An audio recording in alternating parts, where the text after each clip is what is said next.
Hello, everybody, and welcome to the Thursday edition of the Southside Beat here on the DK Pittsburgh Sports Podcasting Network and YouTube channel. Appreciate you guys for joining us live, and if you're not watching or listening live, we just appreciate you tuning in. Chris Halicke, Greg Macafee here to my left, and it was another fun day of practice today, for sure. We're more than a week in now. Yesterday was the first fight of training camp, and we did not have to wait for very long for fight number 2, which ended up happening today. You got some good shots of it. Mm-hmm.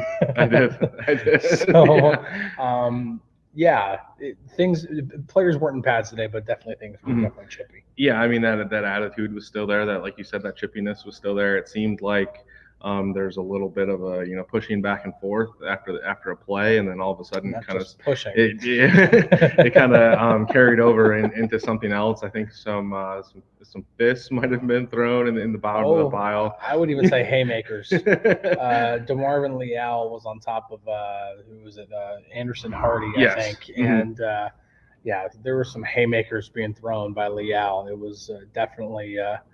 A little bit more of an actual fight this time. I don't think there's any actual animosity among these players, but things get competitive, things get heated, and literally today, things were heated because it was not pleasant on the field today. It was warm. It was 88 degrees, something like that, but also it was very, very humid. So players are probably not very comfortable already, and so they're probably on edge just like everybody else was, and they're competing at the highest level, trying, there's a lot of these guys trying to, literally fight for jobs. Marvin Leal being one of them. So it's not surprising to see something like this happen. I want to, obviously people are going to think however they want to think, and that's fine. That's the beauty of living in a country that we live in. Is everybody has an opinion, and that's fine. But I would definitely try to encourage people to not think that this is some sort of team discipline issue, that this is just typical for training camp. Yeah, I mean, obviously the temperature was high, and it was kind of, one thing I noticed, I wasn't here yesterday, I was at Pitt, but there's a lot of talking back and forth today, a little bit of trash talk. So with that combined with the heat, temperatures kind of rose, everything like that. So I don't think it was anything. I don't think there was any animosity, anything like that. It was just a matter of temperatures flaring up a little bit. That's all. I think one thing. There's a couple things to take away from this. Number one, the defense they don't like losing 7 shots. And granted, today there were no pads, so it becomes a little easier for the defense to telegraph what the offense is going to do, because when there aren't pads on, running plays during 7 shots are pretty much out the window. Not exactly, but pretty much out the window. They typically go more at bare minimum play action, but usually you're seeing more passing plays whenever they're not in pads. And so defense was not happy with losing the first 2 padded practice, during the first 2 padded practices, losing 7 shots each one of those days. And so they were fighting back today. They were wanting to have, they wanted to get some recognition back, so get their punch back. But then again, at the same time, the offensive line, Mason McCormick talked about it today. They're going to stand up for their players. They're going to, especially their quarterbacks. They're not going to, and that's refreshing to see. If there's anything that you want to take away that's positive from this, is that if the Steelers are playing in September or just any time during the regular season, and somebody takes their liberties with whoever the quarterback is, whether that be Russell Wilson or Justin Fields or whoever it is, the offensive linemen are going to stand up for their quarterback. And that's something that you definitely want to have, for sure. Definitely. Speaking of quarterbacks, just to continue to keep you guys updated, Russell Wilson is still limited. He is doing pretty much the same thing he's done since Tuesday, three days in a row now of wearing a helmet, actually participating in the individual drills. But when it comes to team drills, the only thing he is really is an actual active participant in is 7-on-7. Any 11-on-11 that he's gotten, it is handoffs with the third teams. It's nothing extravagant. He did throw a really, really nice deep ball today to Van Jefferson in 7-on-7. That was the first rep of 7-on-7 too. I believe it was it was right over Joey Porter Yep. Jr.'s head into Van Jefferson. Great pass, just beautiful pass. Chris and I looked at each other. We're like, yeah. But see, that's the thing is that, whenever we've talked about Russ is, throwing the deep ball is still there. That did not go away. You can turn on the film in Denver last year and, you can read about whatever you want to read, when it came to, the issues in Denver. But the fact of the matter is you can turn on the film and yes, you're going to find some things you don't necessarily like. You can look into the data, find some things you don't like, but you're also going to find some things that are going to work very well in this offense. And him being able to throw the deep ball still at a high level is definitely one of them that you're going to like. And Barbara brings up a good question here, because this is going to be the response from most fans is his injury worse than publicized? I've been the one that's been going to Tomlin's press conferences and getting those injury updates and everything like that. And Tomlin has consistently been saying, throughout these post-practice media availabilities, that he is the one that is holding Russell back. And there's a lot of things that play into that. First of all, he said it's a small thing that he doesn't want to become a big thing. So he doesn't want this small little thing to affect the rest of the season, and he's being precautious in that specific way. On top of that, Russ is new to the team. Mike Tomlin is getting to know his attitude towards practices, his work ethic, everything that goes into him getting onto the field, his pain tolerance, things of that nature. If Russ is the type of player that would play through an injury if it's bothering him more than he's leading on. So Tomlin is being very, very, very careful when it comes to Russ. And I think that just says a lot about just kind of moving forward. I mean, right now, I don't think it's any reason to worry, because they have the time to be able to take as much time as they need to with this injury. If it was, Russ has said multiple times, I think, that if they were going to play a game tomorrow, if they were going to play in the Hall of Fame game tonight, and it actually counted towards their record, he would play. Yeah. Really quick, just to remind everybody, because Matt's asking, so you might not know it. He asked, how did this injury occur? It happened during the conditioning test that happens the day that players report to camp, and it happened while pushing a sled. The conditioning test is completely different this year. Typically, it was one big run, all 90 guys doing it at the same time, and now they go in individual groups. They do different exercises, and so this was one of them. It was just a calf that tightened up on him a little bit. But a lot of people are going to freak out and be like, oh, my God, like this new conditioning thing, like they got the quarterback hurt and everything like that. And then you get, people, not criticizing it all here. Jordan says calf strains can be a real problem, and they can. However, whenever it comes to this question, is this injury worse than publicized? I'm just going to try to remind everybody of, especially when Tomlin literally admits that he is holding Russ back. Remember the whole thing with Kendrick Green during last year's training camp? They're trying him out as a fullback. I mean, come on. Like this was, I really do think that this is more than anything. This is just a mind game from Tomlin of whether he wants to get Justin Fields actual reps with the first teamers for a week, just to get him better acclimated, since maybe they are going to do certain things with Justin Fields. Maybe they are going to have certain packages in which Fields does go out there as the quarterback. And whether it's a read option, whether it's goal line situation, whatever it is, I do think that they're going to have something for Justin. And maybe that's the reason why. And maybe because Russ is a 12-year, however many year vet, that yes, it's a new offense, and yes, but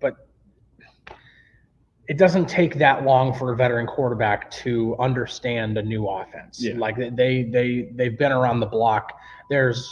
It's not like Arthur Smith is going to be doing things that are completely have never been seen before.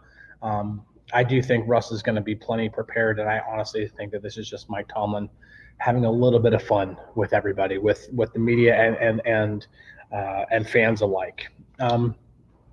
Let's see. Randy asks, Chris and Greg, how did Justin Fields telegraph that interception? He wears a visor, right? Well, if you're talking about today's interception, that was actually kind of tip that more to the defense. So yeah, I wouldn't say necessarily that Justin Fields telegraphed it, and it wasn't like a clean pick either. It wasn't like Thomas Graham stepped in front of Hayward and just picked it off and took it to the house. Hayward got hands on it. Thomas Graham came in, kind of wrapped his hands around it, wrapped his arms around it, was able to kind of rip it away for the interception. I don't think it was necessarily a telegraph pass or anything like that. Thomas Graham did make a good jump on it. He actually made a couple good jumps on passes today. But that was just one situation where he was kind of able to rip it away from Hayward for the interception and everything like that. So I wouldn't say he necessarily telegraphed it at all. I would just, because, when it comes to training camp, a lot of the time, especially if you follow a bunch of different Steelers accounts on social media and stuff like that, there can be a lot of overreaction to just about every single thing that's put out there, whether it's, Russell Wilson throws a very nice bomb to Van Jefferson. Okay, well, that doesn't tell us anything that we don't already know, that Russell Wilson throws like a deep ball. Okay, we kind of already knew that, Let's not just go out and say, oh, yeah, Super Bowl bound because Russell Wilson knows how to throw the deep ball. Okay, well, he knew how to throw the deep ball last year, and there were obviously still issues in Denver. And it's the same thing when it goes the other way. If a quarterback throws an interception, let's not jump off the deep end and say, holy crap, like Justin Fields, he still can't stop turning.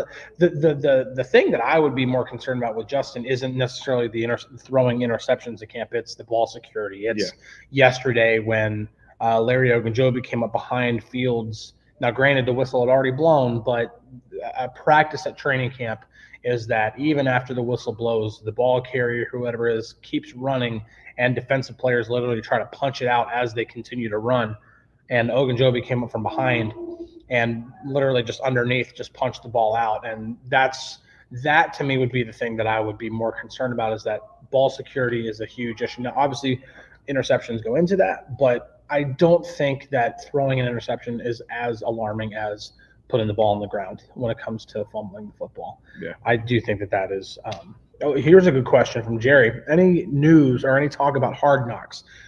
Tomlin was asked about that the first day, and he's not really thinking about it. No. Omar Khan was the same way when he was asked about it during his first press conference, and he said, all the other teams in the AFC North has to go through it. We got to go through the same thing as they do. But he also added that they really haven't had any conversations yet or anything like that. Like that was all still in the works. But for the most part, neither of them are really worried about it at all at this point. They're more worried about getting the team ready for the season, worried about the roster, the depth chart, who's doing what. So I think their focus is in the right place right now. John asks, what's happening with Queen? Looking like a beast? I would just say Patrick Queen looks as advertised. He is by far the best linebacker that they have on the field. Obviously, you're talking inside linebacker, not necessarily talking about outside linebackers or edge rushers or anything. But in terms of inside linebackers or off-ball linebackers, whatever terminology you like, yes, Patrick Queen is as advertised. He's all over the place. He's flying to the ball, always talking trash to the other side whenever plays are made. He got a little overzealous at one point today. I think he still thought he had the pads on. He did. And he put Jalen Warren on his back at one point. And there's a little, back and forth, laughing, apologizing and everything like that there. But he's a guy in the middle of the defense who's always talking, always communicating, bringing a little extra energy and everything like that. But he's, like Chris said, he's as advertised. A couple of questions coming in, and we'll do this quickly because it seems like it's a daily thing, and that's fine. Dwayne asks, are we really going to get a wide receiver too because we need one bad now? Just really quick to lead into that Roman Wilson update. Mike Tomlin did officially, we kind of already knew it, through reports and through, finding out information also, but Mike Tomlin did confirm today that Roman Wilson is considered week to week, that he's in a walking boot. So it's going to be a few weeks before we see him back on the field. So, and then this leads to the question that Dwayne asks, obviously, are we really going to get a wide receiver too? And if you twisted my arm and you made me answer, do I think the Steelers are going to get Mr. Outside hire or Mr. Outside trade, however you want to classify it before the season begins? I do. I think that that will happen. I do think that they stand by what I reported. I think that they're convinced that they're going to get somebody, and I have no reason to not believe that. Again, today's the first day of August. There's still a long way to go, more than a month to go before the season begins. From things that we've seen today, from national reporters, there's still nothing close between the 49ers and Ayuk. So that's still a name that's going to be out there. DK Metcalf, the more and more I've looked at that, even though I don't think it makes a lot of sense from the Seattle side, when you look into their salary cap situation, their salary cap situation is not looking good, especially next year. So they may be willing, if the right trade package comes along, to trade Metcalf. I know I threw Tyreek Hill out there. Miami can't pay everybody, and they just paid Tua a boatload of money. Mm-hmm. So who knows what's going to happen there? I don't know, but I do think that at some point before the season begins, they'll get one. Let's get to a couple of because there was Eric asks who was winning the nose tackle center battle. Like if you're talking about like Keanu Benton versus Nate Herbig, I thought Nate Herbig had a bit of a slow start to camp, but I thought that I'm thinking that he is beginning to stack some good days. Yeah. Especially with talking with a few people here too that actually evaluate the team. I think Nate Herbig is actually having a pretty good camp so far. Better than and really at this point, I think we were kind of convinced that as training camp began that Nate Herbig was going to start off as the starter. Yeah. And then eventually Zach Frazier would be the guy to take over. And I am beginning to maybe think that, okay, if Nate Herbig continues to play really well in camp, and if he also goes into stadiums during the preseason and he has good performances there, maybe he does start as the center at the beginning of the season. No, I've kind of seen the same thing throughout these first couple weeks, and I think you learn more when the pads go on and everything like that. So I think further evaluation will show more as we go into the preseason games and everything like that. But I thought Nate's looked pretty good. Frazier's taking advantage of his snaps and everything like that. But I think it's going to be a much tighter battle than maybe we originally thought. And Herbig could be that guy going into the season. We'll see. Somebody who I trust who evaluates talent here has thought that Frazier has been up and down so far. Not bad, but not great either. And so I'm not convinced at this point that Zach Frazier is absolutely 100% going to overtake the starting center role before the start of the season. I don't think that. Not based on what we've seen. Now, granted, it's still early. They don't even play a preseason game for another 8 days. So we'll see.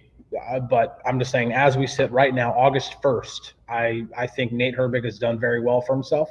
And I don't think Zach Frazier has necessarily done enough to elevate himself. And this kind of leads to other position battles. And when it comes to nose tackle, it's Keanu Benton all day. Yeah. He's the third guy in there. And even when Cam Hayward, who's obviously not going at a full 100% at this point in his career, he won't. Whenever it's not Cam Hayward in there, and they're in their nickel 2-down linemen, it's Ogunjobi and Benton as the two guys, which is kind of what I expect. And then I think it'll be the opposite. Like, if it's on a Sunday and Cam Hayward is in there and Ogunjobi's not, it'll be Benton. I think Benton's that third guy, no matter what. And that's just speaks to his versatility to be able to line up as a 0, but also be able to kind of go out into a 2 or 3, 2-eye or a 3. Let's see here. There was a couple of other ones. There was one. Okay, Matt asks, is Jones back at left tackle or is he still on the right side? He's still on the right side. And I think I answered one of these questions in my live Qs today, that someone was asking about Jones. They drafted him to play left tackle. And, when Omar Khan talked to us earlier at the beginning of the camp, he said, that will take place at some point, but they weren't committed to a timeline or anything like that. So I guess just to put it in perspective, I think it's all about putting the best offensive line on the field with who you have in the room. And I think that starts with Jones on the right side and Moore Jr. on the left side. And Troy he'll probably work into that at some point. And he has. There was a day where Broderick Jones got a little stinger on the elbow. Yeah. And he was kind of limited throughout the rest of the day, and so Faltano was right in there with the starters on the right side. And so I do think that early on, again, as we sit right now, things could change before day one because you've got another person asking, is Troy going to start week one? I think based off of what we're seeing now. It's going to be Dan Moore on the left side and Broderick Jones on the right side. That's what I would assume. That's just where we sit right now. Does that mean that Troy can't be? No, there's still a lot that can happen. Number one, injuries can happen, but also number two, even if injuries don't happen, he could play really well in the preseason. He could do some really good things before camp lets out. So I do think that Troy has a chance, but right now it's clear that Dan Moore is on the left side, Broderick Jones is on the right side, and that would make Faltano your actual swing tackle who played left tackle, in college and has been playing on the right side, so he's familiar with both sides. And then Jerry, of course, asking, talking about Zach Frazier, are there other options for Zach Frazier? And when you begin to look at all of the options that the Steelers have on the offensive line. First off, Seumalo's had a couple of vet days, and when he's had vet days, Spencer Anderson's been the left guard. Mason McCormick has gone in there at right guard whenever James Daniels hasn't been in there, and Daniels also being a vet guy, he'll get some more reps off every now and then. Eventually, they're going to have a lot of options, and whenever you have a lot of options, you can possibly, when we talk about possibly trading for a receiver, you could look at the 49ers, you could look at the Seahawks and be like, wow, they might need a guard. Maybe we could include James Daniels in a trade. And I think this is conjecture on my part. This is not like some sort of reporting or anything like that. I'm just saying, like, maybe James Daniels becomes available via trade along with a draft pick or two, and that's how they land Ayuk or Metcalf or whatever. Maybe it's how they begin to build the package. I don't know. Because maybe they feel like Spencer Anderson is ready.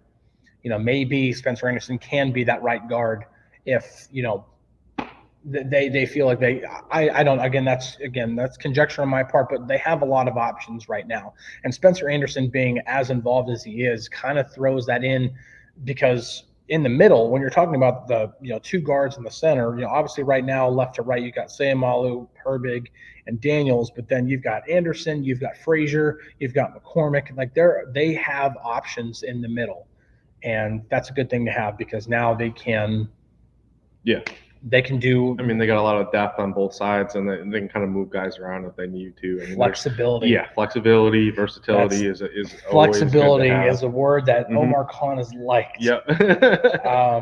And then Joseph asks, or says actually, this is the other news from today. He says, I'm glad they brought back Marcus Golden. Yes, that was the other news that came out of camp today. Sorry that we're saying it 23 minutes into the show, but yes, Marcus Golden is back today. That definitely now, David Perales getting injured in 7 shots yesterday was probably the engine for Golden coming back, but either way, Golden is back in the fold.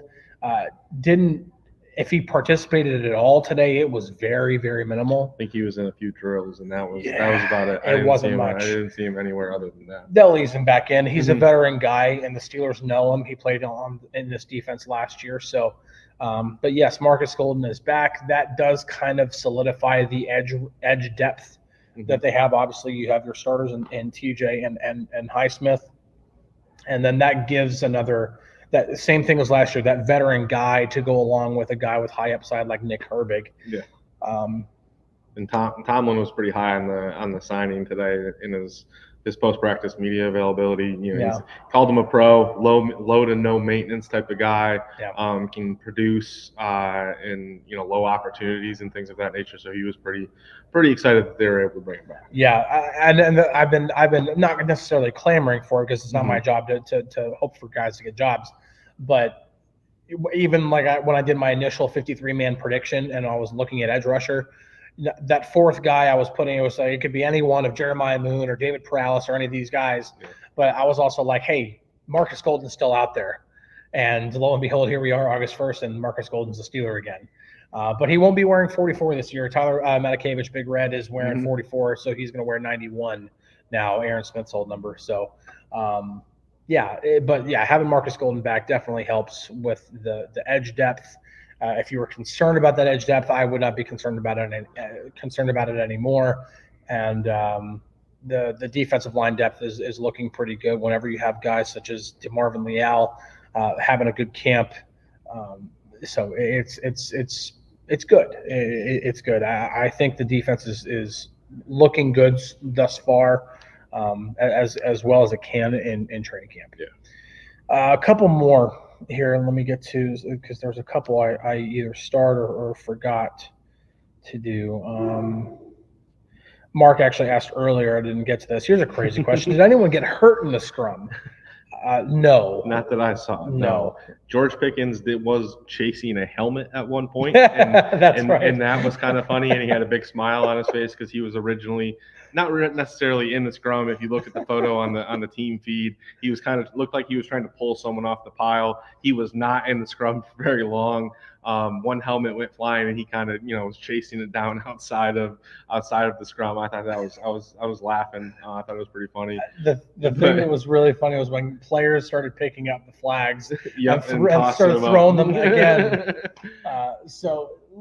And again, that just goes to show that fights are a part of training camp. Yeah. They're just, it's part of the team building process. And right now it is literally, as Mike Tomlin puts it, it is Steelers versus Steelers. And you kind of get tired of facing the same guys over and over and over again. And, I think after a while, the competitive edge that's in those guys gets tired of seeing the same guys. And so they got to find different ways to get those competitive juices flowing. And, that'll obviously happen with preseason next week when the Texans come to town. That'll happen, a week after that when they do a joint practice with the Bills and then play them in an actual preseason game 2 days later. You'll get those opportunities. And, once that first preseason game starts and then when training camp wraps up, then it becomes actually more of the practice of, okay, this is how we are beginning to prepare for our weekly grind for the season. And so right now, it's like I said, it's just these guys are competitors. That's what they're paid to do. And just things get heated. Just a little physical sometimes. A little bit. Nothing to worry about. I thought Landon Roberts' response yesterday to the whole scrum was good. It was good. So it was, the offensive linemen reacting, protecting their quarterback. That's what they should be doing. I'm sure any quarterback around the league would love to say that. They might not come out right away and say it, but it's something they appreciate. So when you have those type of guys kind of backing each other up, I think it's a good thing to see. As long as it doesn't result in any injuries or anything like that, I don't think there's any harm in it. Yeah, because Landon Roberts said it was a love tap. It was a love tap. He hit him. He hit Justin Fields, and Justin Fields is not a small guy. Yeah. But he hit Justin Fields hard enough where Fields went to the ground. It's no death. There's no surprise that Mason McCormick saw that and was like, that ain't happening. That's not happening. But you also see some situations like that too, where it doesn't result in this little scrum like that. Like we spoke about the Patrick Queen and the Jalen Warren a little bit earlier. There was one time today, I can't remember who he hit, but Miles Killebrew hit someone on the left side of the field and went sprinting across the right side with his hands up like, I didn't mean to, I'm sorry. But nothing kind of came of that. It might have seemed like he thought he still had the pads on a little bit, but I don't think there's any harm to it as long as no one gets hurt. That's for sure. The smile that Landon Roberts had yesterday when he was asked about it, and just the edges of his mouth, if they didn't go all the way ear to ear, it was like a Joker smile. It was darn close. That dude he knew exactly what he was doing. There is no sorry. Yep. He knew exactly what he was doing. A really, really good question from Randy here, because I do find this, I just like the way it's asked. He says, my eyes were constantly drawn to Roberto Clemente in the day. Is there any player or coach in camp that you find yourselves being naturally attentive to, a dominant presence on the field? I'll let you answer that first, and I'll get mine. I mean, I think for me, it's been a lot of Justin Fields for the most part. I don't want to say he's necessarily that, like, I don't want to compare him to Roberto Clemente whatsoever. Nobody on the field except for the greats are. Yeah, no, I don't want to do that at all. I'm just saying his ability to kind of make something special happen kind of out of nowhere. He's had a lot of very good throws. So those are the things that kind of caught my attention. Like, wow, did you just see that? It's kind of like when we were talking earlier about Russell Wilson and his throw to Van Jefferson. It's throws like that kind of grab my attention, but also when he's able to kind of sneak away from the pack on those read options and everything, like those exciting type plays have been interesting to me so far. But then obviously you look at guys like TJ Watt, and like just from an offensive standpoint, George Pickens, anytime he's throwing the ball, it's something that, you're tracking the ball to him to see what he's capable of doing. He had a lot of really good catches today. He had a really good one earlier this week on Tuesday too. So it's just those type of things, not necessarily from like a dominant perspective, but just from kind of an exciting standpoint of, okay, what could this guy possibly do? Is kind of what's attracted me the most. Yeah, in terms of guys who just kind of have, like, if I can kind of contextualize in the way Randy put it, one guy that it just seems to he's making things look easier than they should be for a player his age is Peyton Wilson. Yeah. I'm not going to go out and say, oh, he's going to be the starter next to Patrick Queen week 1. I don't think he will. But could he be that guy, or be at least a really close to Landon Roberts early on? Could be. He does make everything look easy. He still has learning to do when it comes to the speed of the NFL game. Like I said, he hasn't even played a preseason game yet, so we don't want to jump out and make any bold predictions or bold claims that, oh yeah, they got the next great linebacker. We have no way of knowing that yet. But in terms of how he's doing things, how he's able to react to things, and then using his natural athleticism and speed to react and make those things happen, those are the kind of things that you're kind of like, wow, he does look like a player. He looks better than a third rounder, like a second, third rounder. He looks better than that so far. Probably, even with what Roman Wilson was doing before he got injured, I would say probably the most impressive rookie thus far. So that would be who I would gravitate to. He was talking. I don't know if you noticed it, but it was something I hadn't noticed up until today. Was that he was talking a lot today during like 7-on-7s, 11-on-11s. Yeah, he's starting to get more vocal. He was a lot more vocal today, which I hadn't seen the first couple of days of practice, and obviously in pads and everything like that. And he's kind of a little bit of disrespect from the offense and everything like that. And I don't know if that's something that's kind of transpiring over the entire defense because of how 7 shots has gone and things of that nature. But he was definitely talking a little more today, which is good to see. When you see a young player like that who's trying to kind of solidify himself in the roster and in the rotation and everything, when they get the confidence to start talking and start kind of asserting themselves, that's a good thing to see. Really quick, we're going to wrap up the show by plugging a couple things we're going to be doing on the site. First off, I'm going to let Greg explain what he's going to be writing on later today or shortly after we get done with this show. He's going to be writing on something that people have been waiting to hear more about, and even got somebody who's going to who really helped explain a little bit more detail about it. Yeah. So today we saw the new kickoff for the first time. Where the Steelers practice it for the first time, and I'm sure if you guys watch the Hall of Fame game tonight, you'll be able to see even more of it and kind of see it in action for the first time. Yeah. We spoke to NFL official Brad Allen after practice today. They were in town working practice for the first time, so they were seeing it for the first time in action as well. So we heard a presentation from him, really kind of interesting stuff of how it came about. They gave a stat that I think last year there was 21% of kickoffs were returned last year, which is the lowest percentage in NFL history. Yeah. So that was one thing that kind of came up when they wanted to establish this rule. They want to kind of bring that dynamic play back into the works. And so it was kind of really interesting to just kind of hear him talk about it and everything that has kind of led to this point. So I'll have something that kind of details that and a couple other rule changes as well that they brought up a couple three new replay assist additions, and then the hip drop, the swivel. Drop. Yes. The swivel hip. They're calling it the hip drop tackle, but yes. it really is the swivel hip drop tackle. It is the when the defender grabs onto the waist, unweights himself, and then swivels his body around so that he can literally fall down on top of the player's legs. Yeah. So it is it is that particular tackle that they're trying to, that has obviously injured a lot of guys, some serious knee and ankle injuries. That's what they're trying to get rid of. For me, I am going to be writing something on the offense because I've been collecting data for about, like I said, about a week since we're in a week into training camp.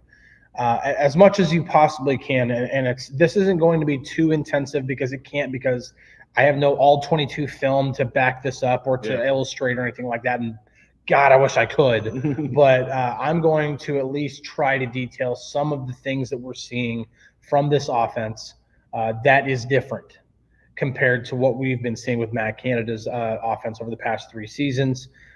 There have been some noticeable differences, not only in terms of the plays that are being run, but also in terms of the formations that we're seeing during walkthroughs, the usage of personnel, and even, I had a really good one-on-one conversation with Nate Herbig today, kind of giving some insight into what players are seeing different for guys who are here, even though it was just last year compared to this year.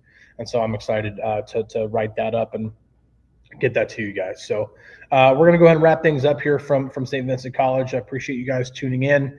And yes, Hall of Fame game tonight. It begins in a little over 4 hours from now.